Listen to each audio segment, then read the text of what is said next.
We have a gentleman at the front of the room now. If you want to ask your question, state your name, sir. Yes, I'm Glenn Delk, and this question is directed to Tony and Senator Rogers.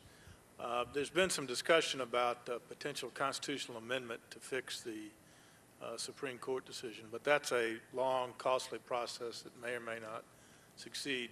What I'd like to ask the two of y'all is what you would think of the idea of sponsoring legislation that would require the local districts to allow the kind of choice that charters grant and require them to do that or lose their QBE funding, because right now QBE is a state mandate that tells the local districts how much you can spend on teachers, how many kids you can have in a classroom. So from my perspective, there is a legislative fix, and what you would do is you would set up a system called New Schools where you could have charters, but to your point about the teachers in the existing system, deregulate schools and let the teachers form their own schools within the system. Why couldn't you do that legislatively, Chip, instead of waiting for this constitutional amendment? Well, that's the first I've heard of that idea. My only fear is that really the decision made by the Supreme Court was so poor and so lacking really a rational thought that essentially what they said was that the General Assembly, the governor, even the state school board and the state school superintendent have no role whatsoever in public education. Essentially what they've established is the only entity that has any role in public education in Georgia is the local school system. And my fear is that you not go with the constitutional amendment. I'm suggesting that in this session, as an immediate fix, you propose this legislation, and in exchange for continuing to fund, you tell the local school districts either you agree to this legislation and waive your constitutional right to challenge it, or you don't get any more QBE money. Okay. And let's keep it to questions here so that we can keep it moving along. But yeah, it's a good point to bring up. I want to go to a question actually coming from Rome, and this is to anybody on the panel. We've got about 10 minutes left, so go ahead. If you've got a question and you're itching to say it in Atlanta, raise your hand, and Melanie will find you right after this one. With school choice, the kids are. With school choice, how do you handle issues of overcrowding in the most desirable schools? Well, I'll describe that in charter schools. You build more of them. You give more options. You know, I know that sounds like a simplistic thing, but, you know, if Walgreens has too many customers, they're not going to say, well, let's just take all we can. They'll build another Walgreens, even if it's down the street. You know, they're on every corner. So demand, we believe, in the school choice movement will drive the change, and it'll make things happen. I know that sounds very simple, but Eric, want to take a stab at it? No. No, I think your answer is very good. I just think that with the question about teachers, there's a underlying thinking there that we have to get past, and that's the allowing the perfect to be the enemy of the good, and the realization that we have to come to that if we have widespread choice, if everybody has the choice to go to the school that they want to, there's going to be a time at which maybe the supply of schools and teachers and all of that is not caught up so that everybody can actually access those, right? There's going to be a time that we have to have for those to be, schools to be built, teachers to find out that the jobs are here, those sorts of things. And but we've got to start at some point, right? I mean, the Titanic only had a certain number of life rafts, but they didn't keep everybody on board because they could only save a few, right? They let the ones that could go, right? And I think that's what we have to do in this situation. We have to allow the supply and the demand to catch up with each other by starting the process. This is a question coming from Albany. It kind of relates to how schools are spread out and located depending on geography. How do we get the ball rolling in establishing more of a variety of school choice options for diverse students who happen to live outside the metro area where there are fewer schools available? Jump in on that? Well, Rich? I'd like to say that's a perfect opportunity for parents to control their own destiny. Having been a person who grew up in rural Georgia, who now resides in an urban area, I know that there is a demand and a need for choice and diversity and all these wonderful things, but oftentimes we sit back and we wait for someone else to create the success that we so desperately desire and want. I mean, we've created a wonderful body of laws with the help of folks like Senator Rogers that allows groups of parents who decide they want to start their own school to come together and pick and choose and develop a school that meets their needs. The problem we have now is getting those schools that have been created by these grassroots organizations through a local school board and passed so that they can open. So there's nothing to hold back these schools from coming into fruition other than the fact that we don't have enough people out there demanding that they want one. We have to stop waiting for someone else to create the school that we want. We have to go ahead and do the work in the front and say, I want to have a school like X. I want to have a school like Y. And then come to folks like Senator Rogers and Tony and say, hey, look, we got this school, but nobody will let us get it started. And that's how we began to plant schools in all 159 counties of the state that serve the needs of children as opposed to serving the needs of adults. Have a question in the Atlanta room toward the back. Yes, ma'am. If you can stand and state your name. I'm Judy Dorn, and I'm a music teacher. I've taught for over 26 years. And I've also taught English as a second language. And my question would be, here in Georgia, since I'm fairly new, what are the roadblocks, if any, to having a standard of certification for the various schools? Are you finding that to be a real problem in qualifying for the various types of schools? What's the bureaucracy involved? You want to take a jump at that?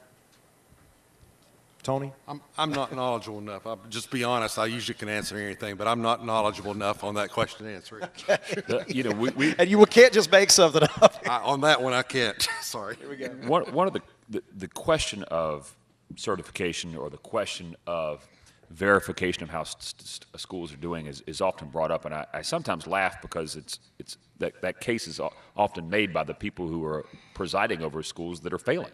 I mean, and then they're saying, well, what about these schools? Are you sure that they're teaching well? I just have this simple belief that parents, when given freedom, will determine that. I don't need a government bureaucrat telling me whether my child's being educated or not. I can figure that out on my own. And if it's not working, I'm going to move my child to something that does work. We have this crazy idea that somehow unless the government certifies something is working or not, then we simply don't know. Every parent in this room knows whether your child's being educated or not. Now, that being said, one of the biggest problems we have in the state of Georgia, and everybody's heard this too, you'll hear somebody say, well, my kid goes to a great school. And I'll say, well, great compared to what? Great compared to the school down the street? Because I hate to be the one to break it to you, but your child is not only going to be competing for a job against the students down the street. So if we would, we've got to go to this society in general, everybody in Georgia, everybody in the United States, and say, look, 25 years from now, who do you think your child's going to be competing against? It's the Koreans, it's the Chinese, it's the Indians, and now tell me, how's your school doing against their schools? Because you can't just compete against the school down the street. How are you doing against their schools? This is the most sobering number you'll hear tonight. I tell this everywhere, and it's absolutely true. Top 10% of students in the United States do about as well as the top 10% of the students in China. Makes us feel good, right? The problem is the top 10% of the students in China equals 100% of the students in the United States. There's our challenge. This one comes again from Ohio. Apparently they are in the middle of really, really interested up in Ohio. And we'll take the last question after this question in the room with the gentleman there in the center. Melanie, if you can get to him. How much money per year goes with the student for special needs scholarships? How can parents pay the difference between the scholarship amount and tuition at the special needs school? Would that be a possibility? I'll answer that because I may be the only one that knows the answer. You may know it. I think I know. Go ahead.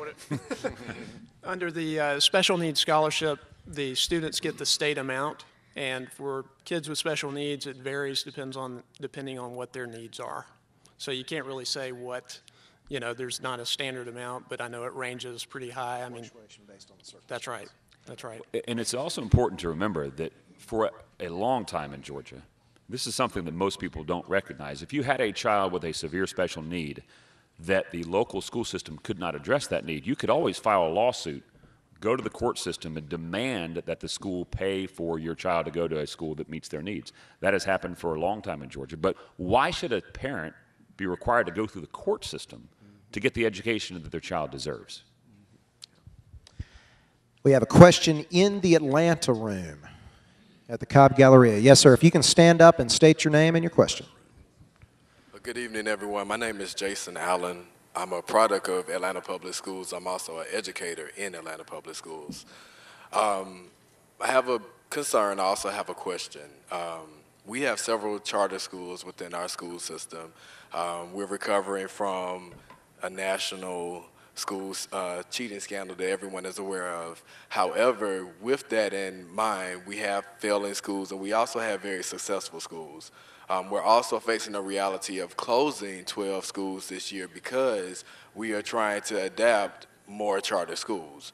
And the issue I have with that is, as being a native of Lanton, our public schools house a certain culture that fit the needs of the specific students in our areas.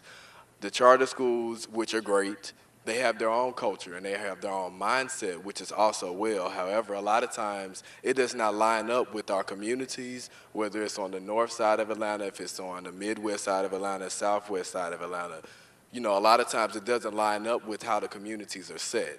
And so that's a, con of our charter schools within APS, because we do have that cultural issue where it doesn't line up with our communities. The question that I would like to ask, which I didn't see in the documentary and I haven't heard anyone say this, what would be a plan that we could put in place to ensure that our public schools across the state are becoming more effective for our students versus just going far left and saying we want to become a charter system, or, what some school systems like Fulton County, et cetera, are trying to just become fully charter? What is a way that we can improve our public schools and still have our charter schools, private schools, online, virtual, et cetera? It's a good, honest question. Yeah. Rich? You mentioned culture a couple of times in your question.